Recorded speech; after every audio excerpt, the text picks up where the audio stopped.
नोंथांमोननि थाखाय गोजोनथाव खौरां। क'क्राझार नोगोरनि district institute of education and training एबा डाइटनि साखाथियाव थानाय Gurudev Kalicharan institute of training and मेनेजमेन्टआ आसाम सरकारनि SCVT जों गनायथि मोननाय माखासे ITI कर्स नोंथांमोननो लानानै फैदों।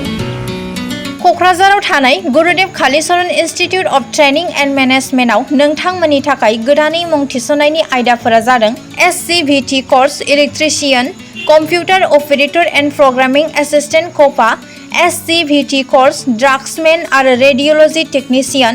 लोगोसे बेफोर डिप्ल'माखौ लाखांनायनि उनाव सरकारि आरो प्राइभेट साख्रि लानायनि सुबिदा दं।